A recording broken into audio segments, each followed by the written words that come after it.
여러분 안녕하세요. 찾아가는 새벽기도 시카고 예수사랑교회 조선영 목사입니다. 오늘도 힘없이 찾아오시는 주님의 은혜와 평강이 저와 여러분의 삶에 종일 풍성하기를 기도합니다.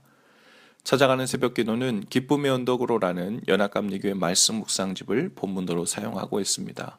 오늘 함께 나눌 하나님 말씀은 구약성경 레위기 5장 14절부터 19절까지 말씀입니다. 제가 읽어드리죠. 여호와께서 모세에게 말씀하여 이르시되 누구든지 여호와의 성물에 대하여 부지 중에 범죄하였으면 여호와께 속건제를 드리되 내가 지정한 가치를 따라 성소의 세겔로 몇 세겔 은혜 상당한 흠없는 수량을 양떼 중에서 끌어다가 속건제로 드려서 성물에 대한 잘못을 보상하되 그것의 5분의 1을 더하여 제사장에게 줄 것이요 제사장은 그 속건제의 수량으로 그를 위하여 속죄한즉 그가 사함을 받으리라.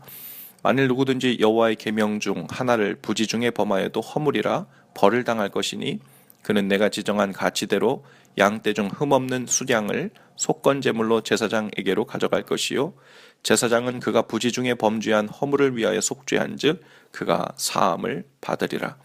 이는 속건제니 그가 여호와 앞에 참으로 잘못을 저질렀음이니라. 아멘. 오늘 본문 말씀은 여러 가지 제사 형태 중에서도 특별히 속건제가 무엇인지에 관해서 구체적으로 설명하고 있습니다. 속건제는 한마디로 물질과 관련된 죄를 속죄하기 위한 제사였습니다. 속죄를 위한 제사라는 의미에서는 일전에 있었던 속죄제와 동일하다고 할 수 있어요.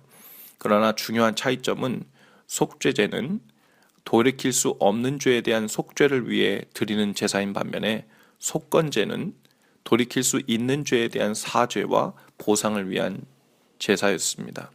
죄는 돌이킬 수 있는 죄와 돌이킬 수 없는 죄가 있습니다. 다윗이 우리아를 죽인 것은 돌이킬 수 없는 죄죠. 어떤 경우에도 우리아가 다시 살아날 수 없기 때문입니다. 그때는 속죄제를 드림으로 하나님의 사하심을 받아야 합니다. 그러나 만약 누군가가 과거에 어떤 사람에게 100불 사기를 쳤다면 그리고 지금 그에게 그 돈을 갚을 능력이 있다면 그것은 속건제에 해당됩니다. 돌이킬 수 있기 때문이지요. 이 경우에는 하나님께 제사를 드려 자신이 저지른 죄에 대해 하나님께 죄사함을 받을 뿐 아니라 동시에 당사자를 찾아가 자신이 사기쳤던 금액을 보상해주고 그에게 사죄해야 합니다. 이것이 속건제의 의미입니다. 또 하나님의 물건에 대한 범죄든 사람의 재산에 대한 범죄든 오늘 본문 말씀에 보면 속건제 역시 그 죄를 깨닫는 날에 즉각 드려야 합니다. 속건제는 하나님께 제물을 바치는 것만으로는 안 되고요. 반드시 범죄한 물건의 5분의 1을 더하여 보상해야 했습니다. 하나님의 물건일 경우에는 5분의 1을 더하여 제사장에게 보내야 했고 또 사람의 재산일 경우에는 역시 5분의 1을 더해서 당사자에게 보상해야 했습니다. 즉 속건제는 하나님과 사람에게 동시에 의무를 다함으로써만 마무리되는 제사였죠. 예배와 삶이 일치되어야 함을 의미하는 것입니다. 예수님을 만난 삭개오가 예수님께 그렇게 고백합니다. 내 소유의 절반을 가난한 자들에게 나누어 주고 남의 것을 속여 빼앗은 일이 있으면 4배로 갚겠습니다. 부정축제를 업으로 삼던 삭개오가 그것이 죄임을 깨닫고 회개기도만 드렸다 해도 대단하다 그렇게 생각될 수 있는데 삭개오는 그만큼 불의했던 사람이기 때문이죠. 그런데 삭개오는 그 위에 더하여 범죄한 물질의 보상까지 약속했지요. 그것도 4배로 보상하겠다는 결단이었습니다. 주님과 사람에 대한 의무를 동시에 다하겠다는 것이었죠. 그것이야말로 완전한 속건제였습니다. 그리스도 안에서 그의 예배와 삶이 일치를 이룬 것이라 볼 수 있습니다. 우리는 수많은 죄를 짓고 삽니다. 그 중에는 돌이킬 수 없어 하나님께 회개만으로 속죄의 은혜를 구해야 할 죄가 있고요. 또 어떤 죄는 하나님을 향한 회개와 함께 사람에 대한 사과나 보상 혹은 의무를 행해야 하는 죄, 즉 영적인 속건제에 해당되는 죄들이 있습니다. 사람과 사람 사이에서 잘못을 고백하고 때로는 물질적 혹은 인격적인 보상을 통한 회복이 중요한 이유는 그 일로 인해 사람과의 깨어진 관계도 회복되기 때문입니다. 어떤 사람들은 모든 죄와 허물에 대하여 하나님과만 해결하면 된다고 생각합니다. 즉 하나님과만 화목하고 관계를 회복하면 된다고 그만이라고 생각하죠. 그러나 하나님은 우리에게 이웃과도 화평하라고 명하셨습니다. 즉 사람에게 잘못한 일이면 사람과도 화해하거나 용서를 구해 그 관계를 회복하는 것이 하나님의 뜻이라는 말입니다. 그것이 속건제의 진정한 의미이죠. 오래전 영화 밀양이라는 그 영화의 주제도 마치 이와 같은 의미를 담고 있습니다.